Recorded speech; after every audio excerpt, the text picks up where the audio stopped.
Hello, and welcome back to LearnVisualFoxPro.com.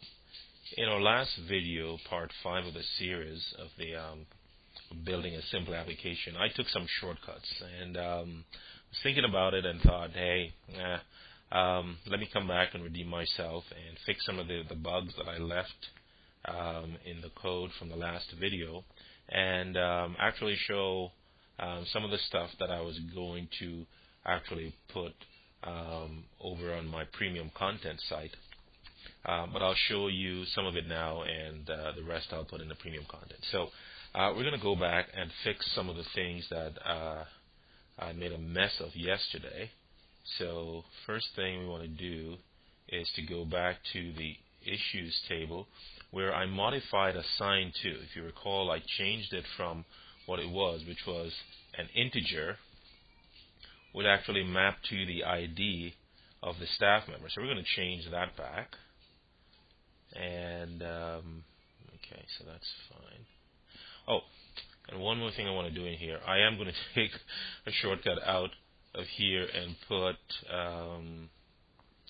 for the status, instead of making it numeric, I'm going to make it a character type.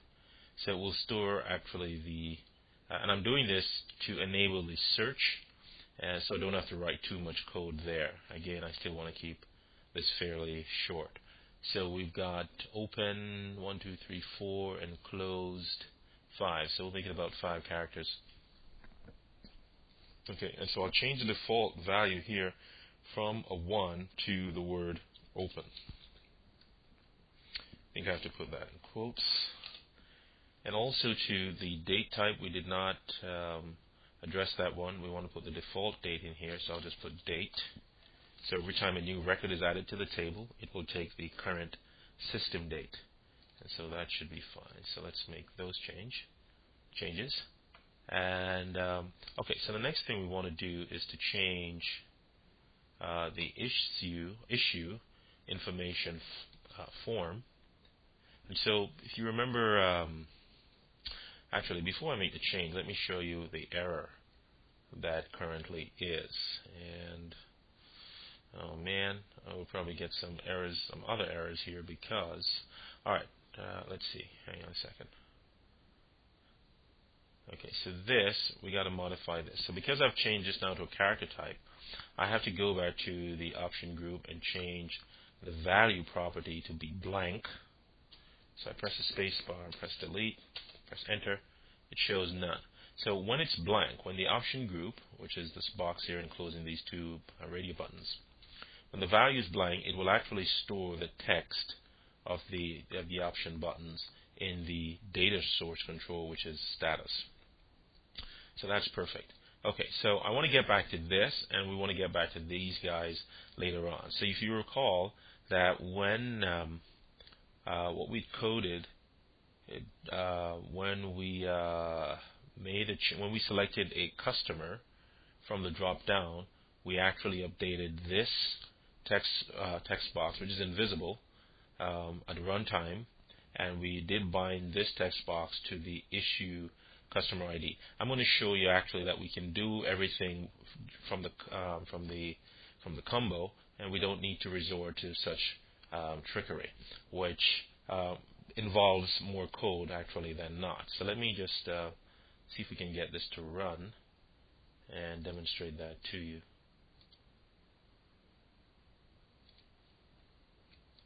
Okay, so we get a list, and my list is blank, and my grid is not showing me anything.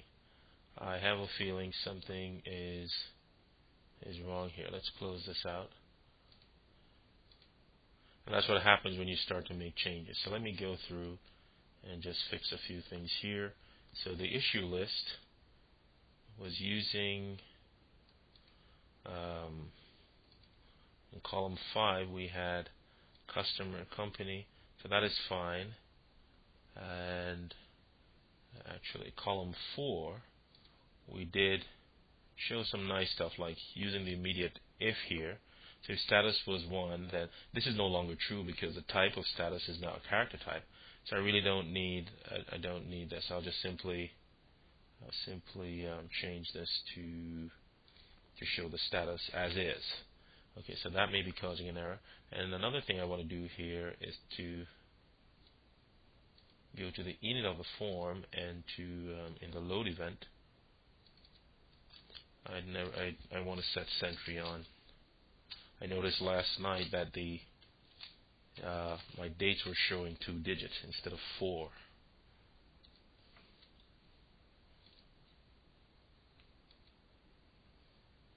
Okay, so there were a few bugs last night, and we're just going to spend the time right now to fix all of those and get our application in a stable state, as well as looking at some techniques. So, okay, my wife was asking me why does the mouse move so much when I'm talking, and because you guys can't see me and I can't gesture with my hands, I tend to gesture with the mouse as I talk and I'm explaining stuff. So if you ever wonder why the mouse is moving so much, that's just my way of gesturing. Okay, so let's go back to, let's try and run this again and see. Okay, so great. So now it works.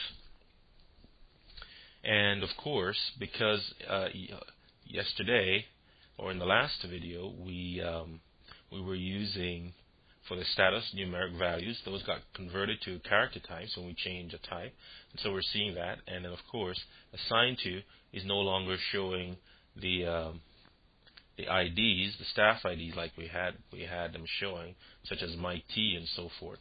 So what we're going to do is to modify that so it shows the full name of the staff member, and even if their ID change, it won't affect our data. So we'll be setting this up the right way. Okay, so let's double click on the first company here. Now, first thing to note is that, okay, I double clicked on the first record, which shows that the customer is a David Crockett Industries, yet it doesn't come back here selected. And so that's not good. So what we had is one-way binding. So let me show you that one-way binding was working. I'm going to change this to Denver Computer Consulting Inc. I'll put open there and I'll click OK. So it does work, but it only works one way. When I double click on it again to open it up, it's forgetting what I previously selected. So we're going to look at how to fix that and to do something better than we had done before. Likewise, we're going to be not showing the username, but the full name of the employees here or the staff members here to be selected from. Given that we're going to do it for this one, we might as well do it for this one as well. Okay, so let's get to it.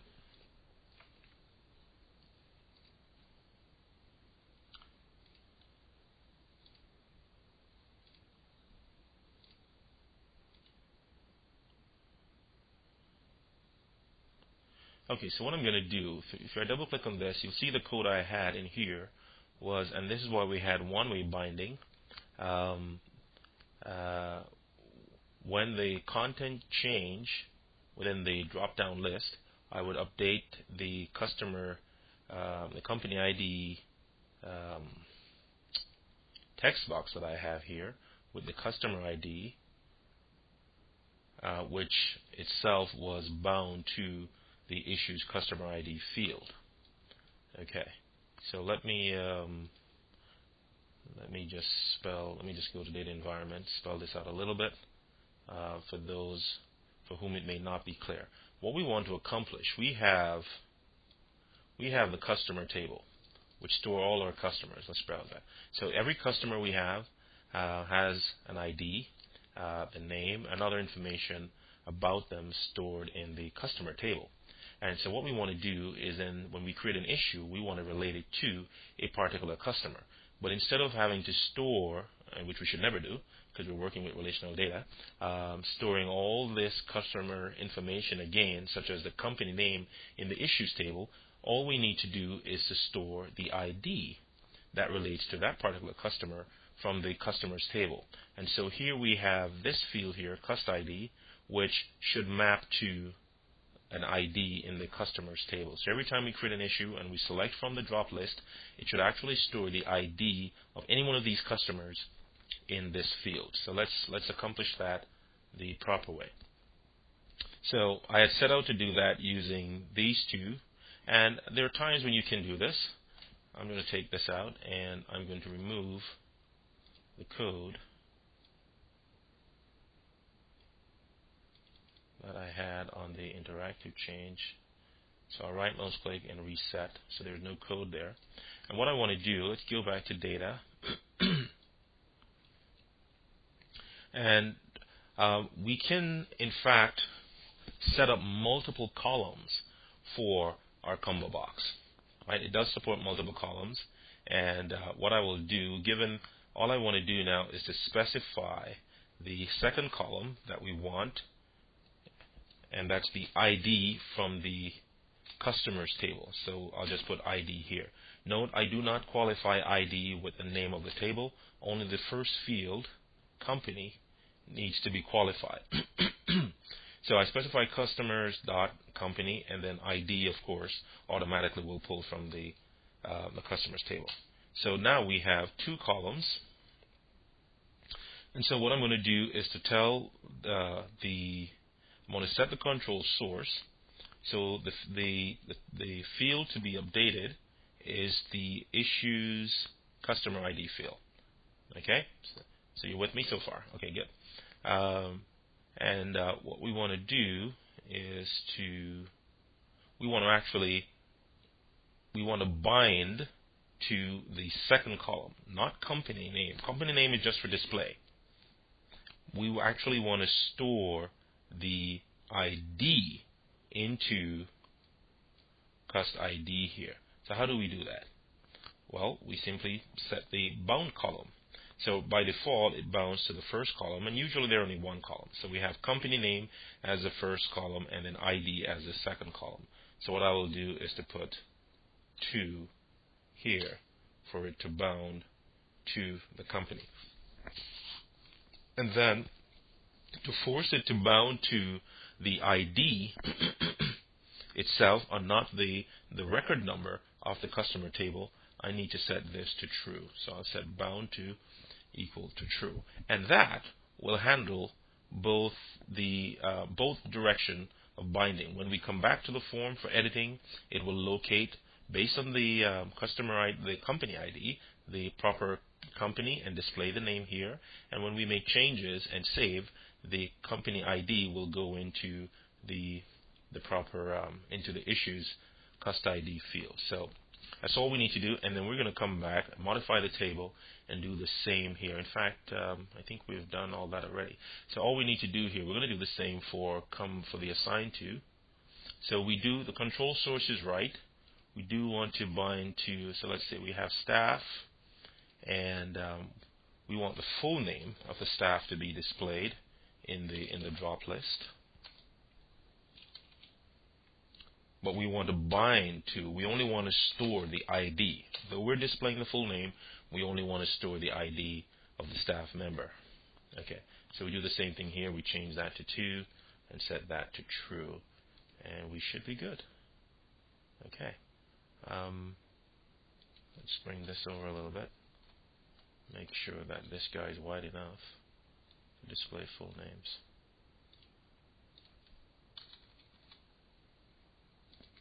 Okay, let's see how that works. So we'll close this down and we'll run again.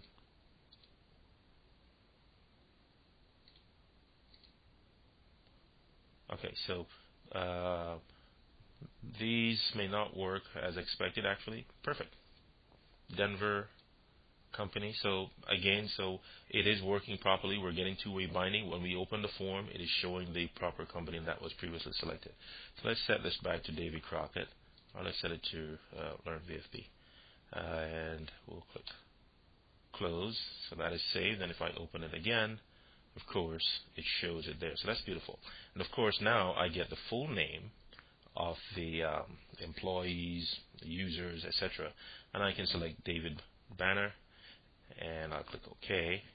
And of course, the ID, David's ID is 5, and we're seeing that in the grid. So what we need to do in our list form here, as we did previously with the status, is to have, and as we're doing with customer, because customer is not actually stored in this grid, we're just doing a reference, having a relation set up. We can set a relation and show the full name of the employee, as we do here, instead of showing the ID. So I'm just going to go ahead and fix this one. And so looks like we're going to have a short night tonight. Pretty good. Okay. So this is open. Alright, so let's fix this, and then we'll come back, and then we're going to spend some time working on the search.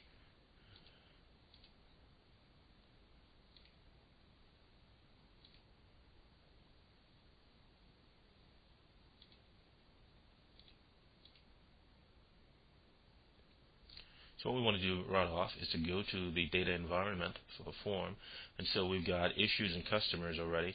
So we just need to add the staff table and create a temporary link in the same fashion. So we got ID here. In the issues table, we are storing the employee's ID in the assigned to field. So I simply need to drag this over to ID, and Visual FoxPro will take care of setting up the link for me. So perfect. And I close the data environment. I go back to the grid, and in the column that's displaying the name, I think that's column 3. Let's go data. Right, so instead of showing assigned to, what I want to do is to go over to the related table and show the full name of the employee, and that's it. Okay, so that's one problem solved. Let's take a look at that and come back and do the rest of the stuff.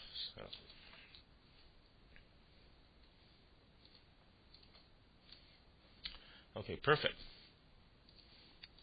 So here, now by doing it that way, if I were to change David's name,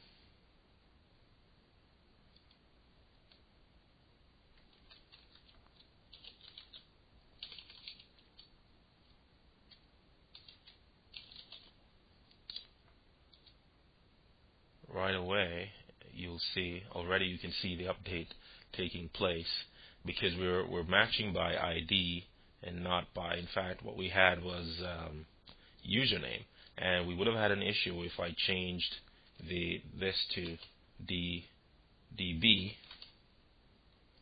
because before we were storing the actual username in the assigned to, which was just a short and dirty way of doing things.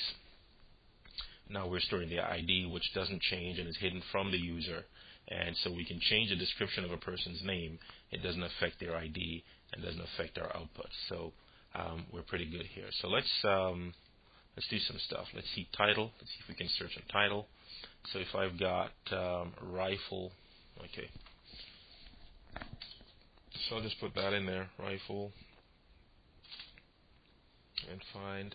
And that works fine. The title works fine. I can clear. And let's see, assigned to.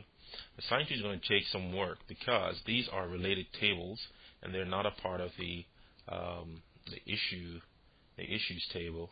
And so I probably will get an error here,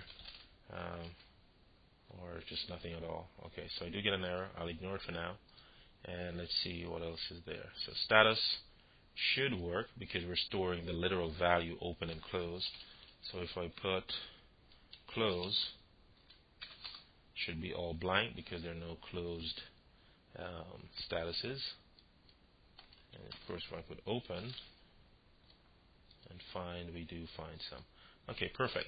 Now one more thing before we move off, I just want to check that when we go new, by default, yes, we have the current date, and we have, of course, the status set to open by default, and then of course we can choose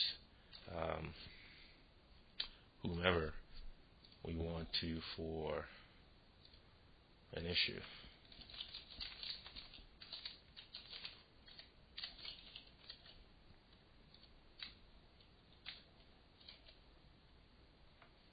Okay, I'm just going to close this one for now. Okay, and for some reason I can go open, but I cannot go closed. That's interesting. Open, but close will not take. Okay, so we've got a new bug, and I'll click OK here. Actually, it does take. Let me go back in here. Oh, I see. So I've got 1, 2, 3, 4, 5. In fact, I needed to make the error is a very subtle one. The field length is not wide enough. So you notice it's only storing the first 5. I did count one short, so that's a quick fix. I'll go OK, and we'll end the application here. Modify the structure of the table to accommodate the extra data. So increase that by 1, and I could probably just browse in here manually and fix this one. Add the D, and we should be good.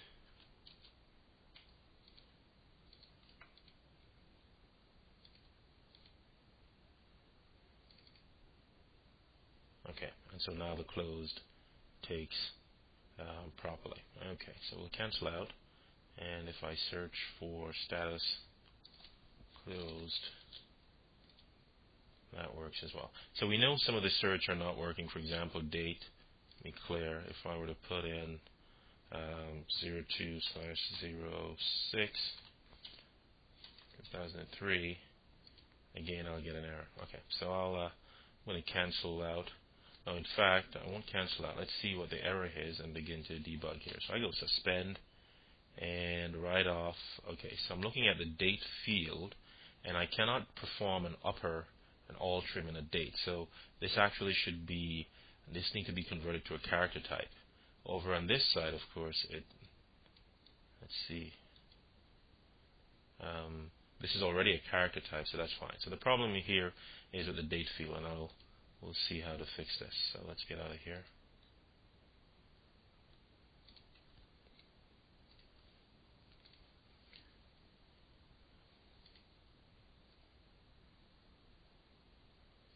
And so in the issue list form, we open that up, and we'll go to method, and we go to the load event method, and so I have date here. What I need is to convert this date refers to the actual field. Let's go over to data session window and browse the issues table. So the date here refers to this date field, but as you know, I cannot let's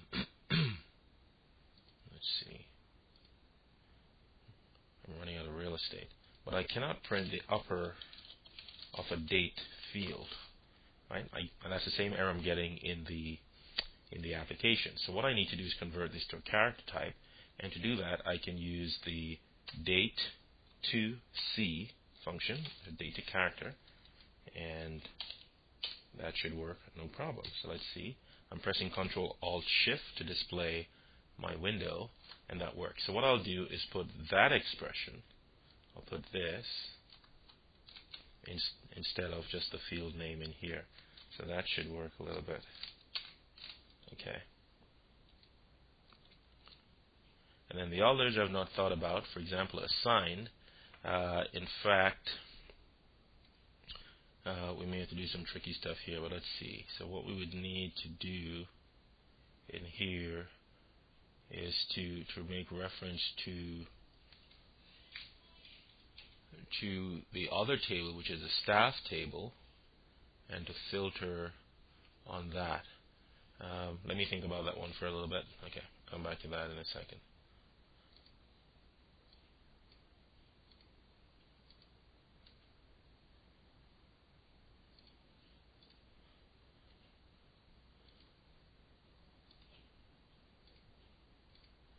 So let's test the date. And now I want to look for 02/06. Let's see if that works. Perfect. So that works perfectly. Let's see. How would we search for John Doe by typing John and having it return? Because remember, this is just a reference. What is actually stored in our table is the ID for John and not his name. So to perform this, I would need to know that they're actually using the assign to, and do some translation so that when you type the value in here, I would then perform a search on the staff table, get the ID that matches, and then return that and perform the filter. Okay, so let's take a look at that.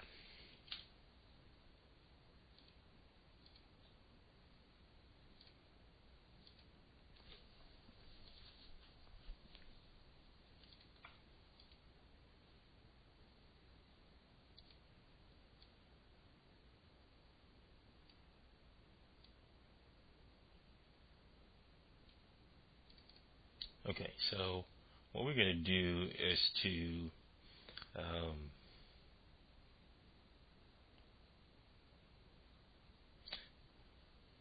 we got to check if the search field is actually the assigned to field. So this doesn't really matter what we put in here. I'm going to leave it blank for now. Take that out. And what we'll do, we'll find the routine that does the filtering. So everything is implemented here in set filter. It takes the field name and the field text. So let's enter some specialized code here. So I'll say do case, and if it's a case where TC field, and let's check for upper TC field name is equal to assigned to.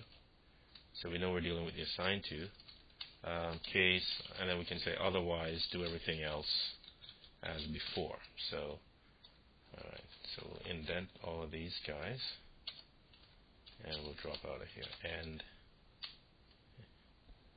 what is it? End case. Okay. Alright. So we only have a special case. For all other cases, do things the way you would normally do. So what we need to do now is that the value to search for, I need to actually search the staff table and compare it against the full name field and build a list of all the IDs that match what is being sought and then do the filter there. So hopefully you guys can follow along. So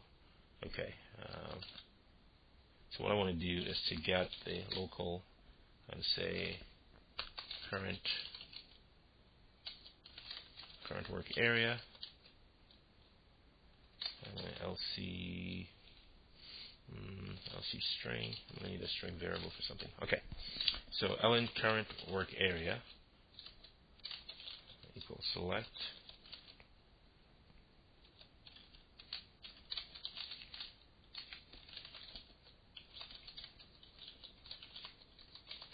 So I get the currently selected table. I'll close this just to make my window a little bigger.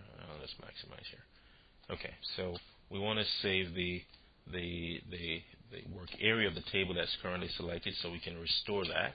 Then what I want to do is to select staff, okay, because I'll be doing the search on staff. And then what I want to do, I want to build a list. So build a list of IDs that match a search condition. Alright, and so I'll scan for full name, that is staff full name. I'll just qualify it here just for documentation purposes. Actually, okay, so what I could do is this one. We'll upper it as well. All trim upper staffs to make our search non-case sensitive or case insensitive. So we trim if it's equal to all trim upper of whatever you type.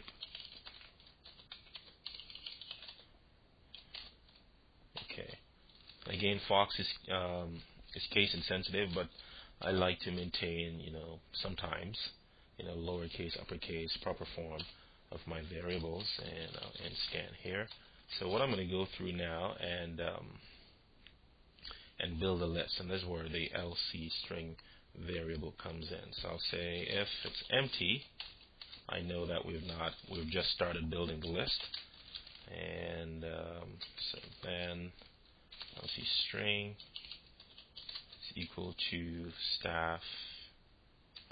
We're gonna transform that. We want to convert it to a string. Staff.id. I just need the ID. Okay, so we're building a string list. Tableau.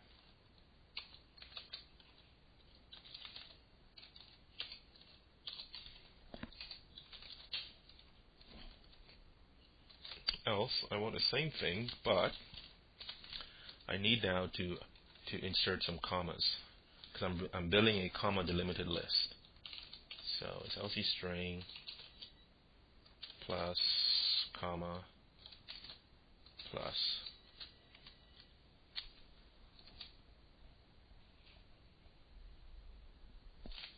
Okay. Okay, so we build a list of all the IDs that match the text, and then what we want to do is that if we want to take a little precaution here, and given that we're searching against a numeric, because the ID is a numeric field, what we can do is say if empty LC string. So if we didn't find anything, we want to make sure it maps to 0. LC string is equal to 0 because we should not have any IDs in there with that maps to 0. Could be -1 as well if we wanted to. All right.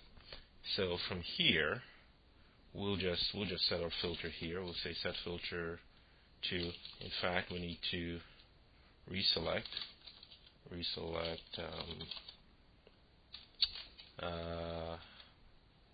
What is that? Previous work area. So we say select ln current WA, and then I can set the filter. Set filter to, and we use the inList function as the function that will compare. And I'm just show you an example here. If I could say a, lowercase a could be in the list of C, G, A, F, and so forth. So if this expression is in the list of expressions that I've stated out here, then it will return true, otherwise return false. So that translates to what are we searching for? So we know what we're searching for, which is the we're searching. Okay, we're comparing rather the assigned to ID that is in the issues table. So if what is the field now? We'll say if issues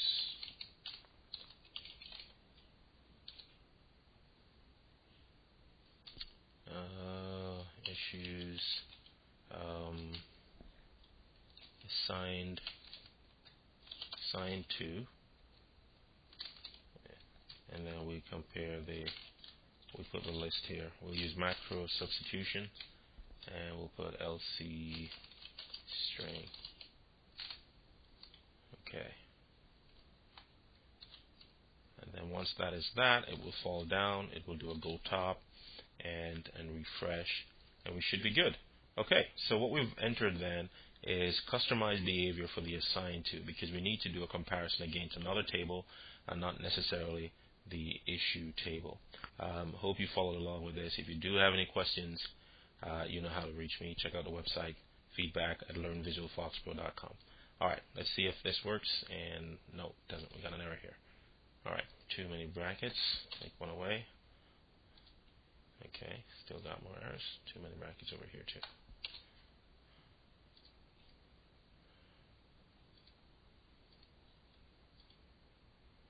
Okay, let's run this.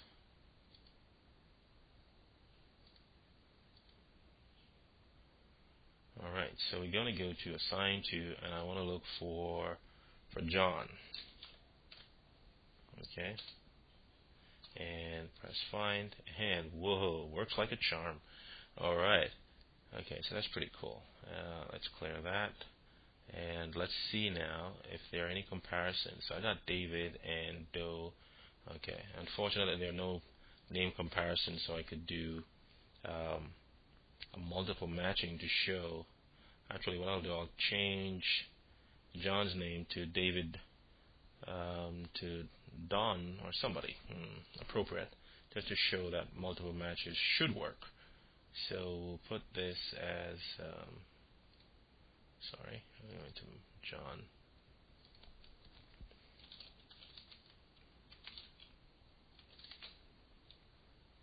Okay, so we edit the name a little bit. Alright, so if I were to put D up here, because the first, we're doing inexact matching, by the way, so because the two names begin with D, I should see these two records, all being well. So let's try that. Find, and it works beautifully. Okay, clear. So I've redeemed myself. We've fixed the, we now have full display of the assigned to, and we have this working as well, using some relations, temporary relations, but we get full display on that, even though we're not, even though all we're storing is the ID. And so what we'll do just before I wrap this up is to go look at some of the data. And in issues, if I browse that, you see that all I have assigned to are the IDs of the staff members. Of course, we spelled out staff because I didn't want to have to do any special coding for that.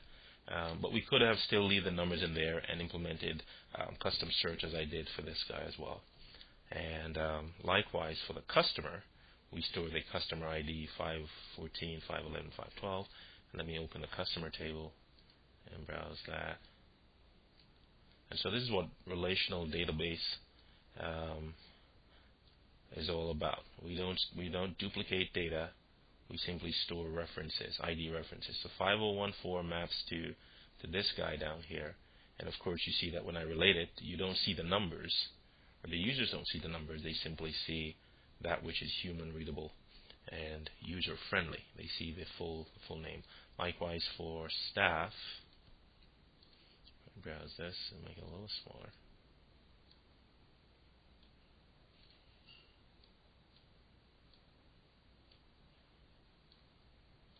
So staff assigned to 5, that's David B here. His ID is 5, and 6, of course, is assigned to John, and 4, again, just ID mapping. But from the interface standpoint, we see the full name of the user. So don't know if you're excited about that. I am, and we'll just run this once more. So that's I think that's pretty cool. So we see full names here again, and we did binding on double columns. We display the first column, so this is only for display, and we bind on the second column. So in some premium videos that I'm planning to do, I will show you how to use arrays and collections to do the same thing. Okay, when you don't want to use a raw table such as I have used here. We'll take a look at that. Okay, so what else remains? We need to do an about screen for that, which is pretty simple, and I think we're pretty good. All this is missing is some reporting, and I'm not sure I'm going to spend any time right now to do. I'll come back to it later, as I got some other projects that I need to get on the way. So I think you have enough so you can even start building your own applications. And of course, if you have any questions, feel free to reach out to me. Let me just check what time it is, rather how long this video is, and see if I can go a bit more in creating the about screen. Okay, we got a little bit of time, so I'll make this fairly quick. It's only 40 minutes on the video. So just to wrap up this series, we'll create a new form, and it's called an about, and all we need here are some labels. Of course, you can get all fancy if you want. You could put a picture box here, and a button here that just says okay, and we have a few labels. Again, you can spruce this up. I won't do too much about it. I'll just put issue tracker, and I'll make this auto size, and let's make it bold. Font size 14, and font bold is true. You can choose some other font as well. I'll put another one here and make this a version 1.0. I'll make this auto size as well.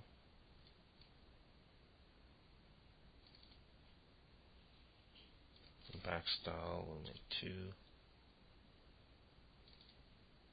0. Okay, and one more for copyright. Auto size, back style, and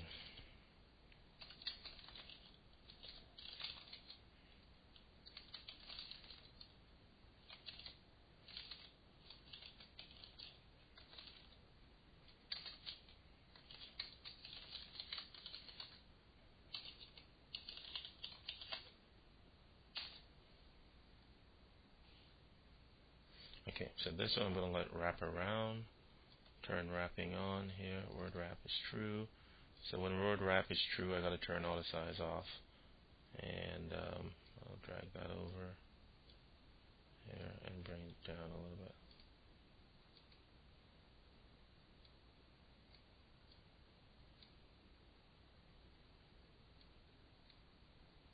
Okay, so that's perfect. All rights reserved. Okay, so let's find an image for this guy, and picture.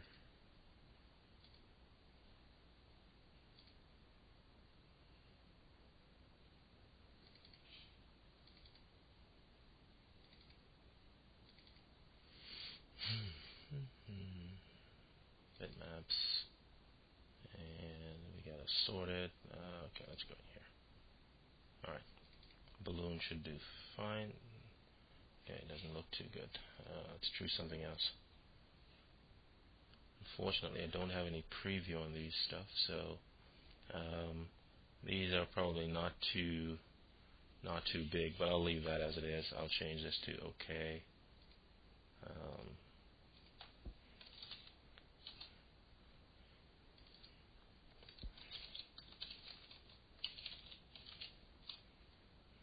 Close the form. We'll make the form non-resizable, so no borders. And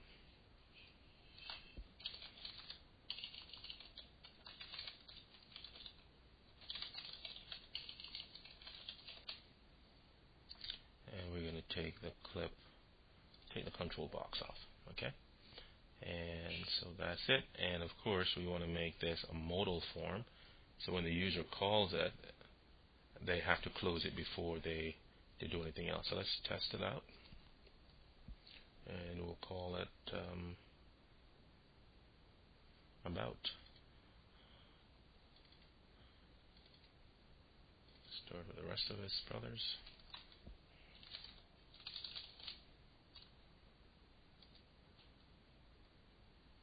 Okay, so we run it, and we can move it, of course. We can't resize it, and we'll click OK, and that should close it.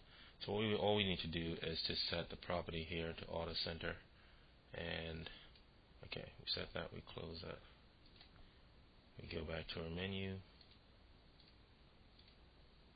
And you can do that for any form you want, but I mean, traditional Windows application, don't do that for every form. Only a few forms are modal, so that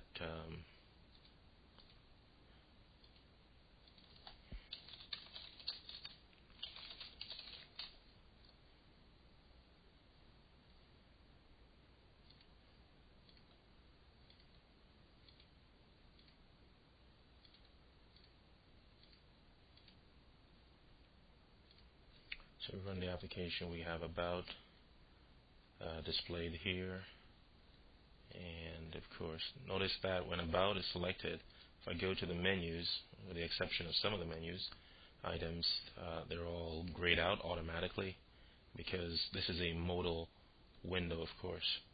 Okay, and we close that, and of course then we can get to the other items in our form. So this has been our simple application.